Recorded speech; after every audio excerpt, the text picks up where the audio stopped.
Hey everybody, I know it's been a hot minute since I have filmed, so I wanted to get on here and share with you 3 books that I read over the summer that I really enjoyed. If you don't want to hear anything in the ballpark of a spoiler, skip this chapter. Got it.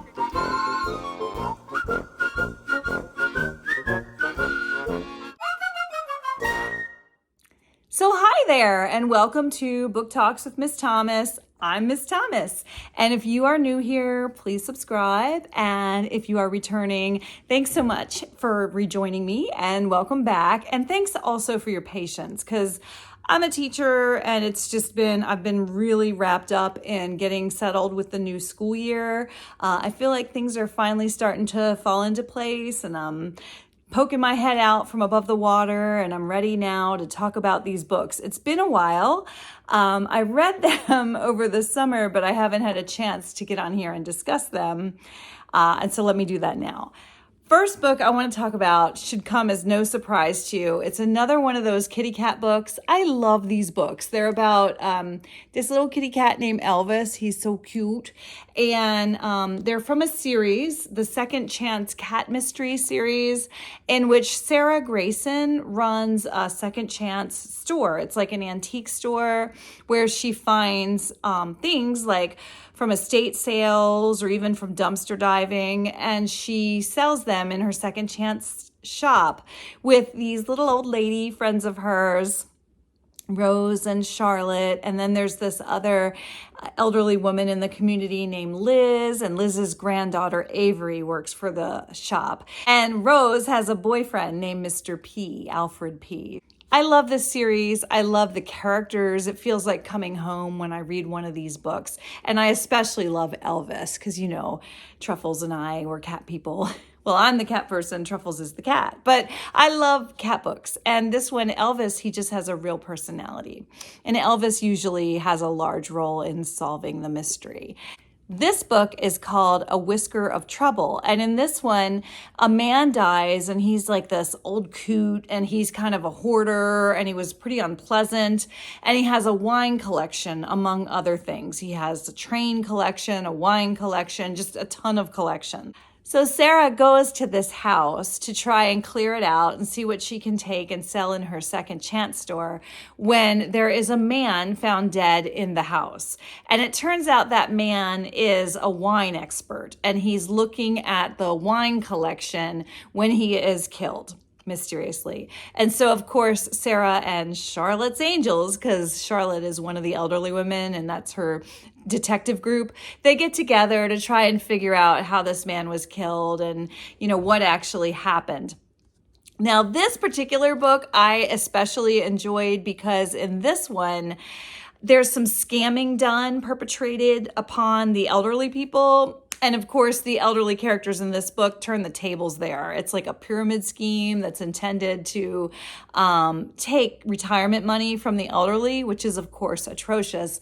But these elderly people, they turn the tables. And so that's pretty funny, too. I really enjoyed the characters, but I especially enjoyed them pushing back, you know, on the people who try to take people their age for granted. So I love this whole series. The Sophie Ryan Second Chance Cat Mystery series, and this one in particular, A Whisker of Trouble, I especially recommend because I like the way the elderly people in the book push back against the people who try to take their retirement money. It's just very sweet and fun. Now, the second one I read, Bethany Books gave me this as a free book in exchange for a review, and I've been very late in doing this review, but I read the first one, In Search of a Prince by Tony Shiloh, at the beach, and so I wanted to read the sequel at the beach. I don't know why, but I read the sequel to Win a Prince by Tony Shiloh, and I really enjoyed this one as well. You can't go wrong with Tony Shiloh, right? I mean, everybody who is in Christian BookTube loves Tony Shiloh. So the sequel to Win a Prince, the second book in the Tony Shiloh series, is about Iris. This one is about Brielle's best friend, Iris. So the first book, In Search of a Prince by Tony Shiloh. In the first book, Brielle is, she's a civics teacher in the United States when she finds out that she is related to a king of a fictional town, the Isle of Aloro, I think is what it's called. It's a fictional town in Africa, and well, I guess village. And she goes and she meets her grandfather, and he wants her to take his throne when he's passed. And so she's searching for a prince to marry. And this guy is in that book, and he's horrible. I think his name is pronounced Ekon or Econ. It's Ekon. He goes on a date with Brielle to try and become, king, because she needs a husband in order to be queen. And he's horrible. He's just very arrogant, and just who in their right mind would want to be married to him. And in this one, in the sequel, we have Iris is now Brielle's best friend, and she's living there as well. And she wants to launch this business that's going to help women in Africa have their own brand of clothing. And so she's going to create jobs, and she's going to boost the economy, and she's going to add fashion to it. So it's a really creative, wonderful endeavor that she's undertaking. And because Ekon got in trouble in the first book, his punishment is to have community service helping Iris run her business. So Ekon has been stripped of his title of prince. All of his money's been taken away. He even is thrown out of his home, and he has to start over and find a new place to live. And he has to help Iris as community service. And there's a little spark between he and Iris. And so there's a little romance or potential for romance there. But really, I enjoyed the story of Iris trying to run her business. And I was also interested in Ekon's background with jewelry, because he starts to create some jewelry to go with her dresses. And I love the whole thing about adulting. He has to find a place to live, he has to create a budget, and he's been so pampered and spoiled all his life that he has to sort of learn how to be a grown-up now on his own. And Iris very kindly helps him. I will say, I love the first book. I love the characters of Iris and Brielle, but I liked Brielle better, and I felt like Brielle was more grounded and level-headed, and that's true. In the book, Iris talks about how she's more emotional, and she sort of lives in her emotions, and I just didn't really identify with that personally, and the romantic angst wasn't really for me, but I do love Tony Shalhoub's books. I liked this one. I just didn't like it as much as In Search of a Prince.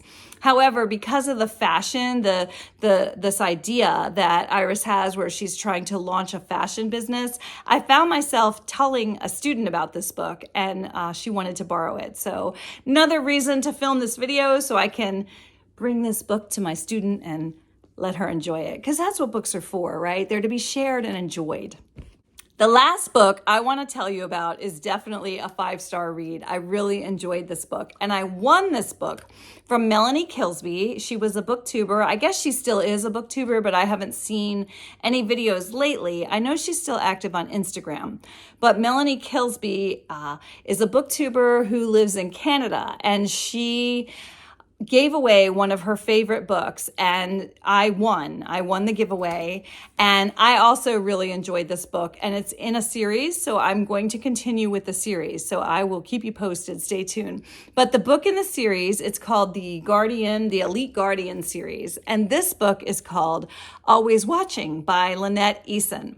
And I really enjoyed this, definitely 5 stars. In this book, there is a character named Wade Savage. And Wade Savage is, he's a radio personality, and he comes from a very wealthy family. His mom was a famous actress, and his dad, very wealthy.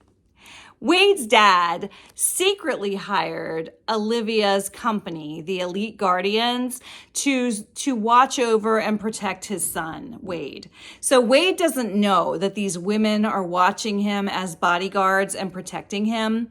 And in the very, very beginning of the book, one of the Elite Guardians is in her car watching Wade, making sure he gets safely to his car and safely home, when she is viciously stabbed and attacked. And she does survive the attack later in the book. We learn that. I don't think that's a spoiler, because really what happens is Olivia, the owner of the company, has to now step in. and protect Wade. And so when all of this happens, Wade finds out that his bodyguard has been attacked, and he's like, well, I didn't have a bodyguard. So he's kind of mad at his dad because he doesn't want a bodyguard. And then this woman is, assigned to him to keep him safe. He's a very difficult man to protect because he doesn't really want to be protected. He wants to go about his life, and he is pretty famous, radio personality. But she ends up having to come into his home and guard over him and his young daughter, who was just adorable. If you like a story with a little girl, a cute little girl, I definitely think this one is for you. There's a bit of a spark, of course, between Olivia and Wade. Again, I'm not a big romance reader, but I liked the characters, and so it kept me going. And there was so much action in this particular book. There was a lot of, because Wade lives on the water and he wants to go out on his boat, and then there's someone, seeking to harm him and possibly his daughter. So he seems to make life a lot easier for them by, defying his protective orders and going on his boat and just trying to live his life. And yet he does manage to succumb a little bit to Olivia. And it's not a book with heaving and that kind of thing. It was just a very nicely done, action-packed thriller with a pinch of romance thrown in as well. So I highly recommend Always Watching. I can't wait to read other books in that particular series. So those are 3 books that I read this summer that I really enjoyed. It's taken me a while to get around to posting a video about them, and I'm so sorry. Hopefully I'll be more active now on YouTube. I have a few other books that I can talk about, and I'm getting ready to do a buddy read with Chrissy at Chrissy's Purple Library. So stay tuned for that. Hope you're out there and you're reading. I hope you're adjusting to the new school year. If you're getting ready to go back to school, or you're already back to school, or if you have family in school, I wish you a wonderful year.